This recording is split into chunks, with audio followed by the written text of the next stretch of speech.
there's a muse of epic poetry, and her name is Calliope, and she's overworked, and she has this office, and it's a mess, and there's paper like falling from the ceiling, and she hires an intern, and her best friend is Morpheus, the god of dreams. Needs an idea for a novel. Why aren't you running? I like the challenge of having to contend with an impossible world. I like having to contend with that with my designers and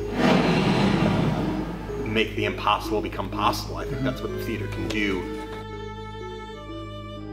As we moved along, it was more about trying to find the story and trying to bring out the characters to make sure that the conflict was as conflicted as it could be, to make sure everybody was fighting something, you know, that whenever someone is fighting for something in the play, they're really, in a sense, fighting for their life, or for the life of someone else, or for the world.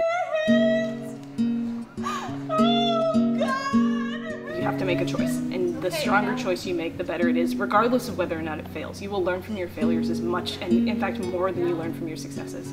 So I wanted to make this big character and see what kind of world I could put her in. As I keep directing, it becomes clear to me that people are most interested in how I work, and not necessarily what I end up with. So I think the energy of the actors is where you most see my imprint.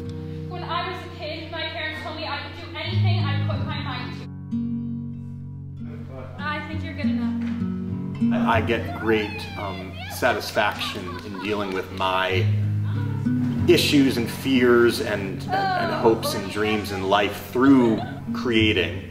And I think I bring that to the actors and to the room, and I think we bring that into performance, that this is we're gonna have a communion with you over something. You know how many people hate me? How many billions of people? They are literally singing your praises. Like, listen and sit up in yourself, and to ask these really tough questions that the play is asking. Like, what do you do when you're all alone? Or what do you do when you don't know if you believe in God, even if you are a God? Or what do you do when you need something to keep going and you don't know how to find it? Or what do you do when you find it and it's not the thing you thought it would be? And there's something really profound about this being an experience that is had by a group of actors in front of a group of people. You're in it with them, you feel it with them. When they cry, I cry. And it has nothing to do with the writing, it has to do with how profoundly they're feeling things.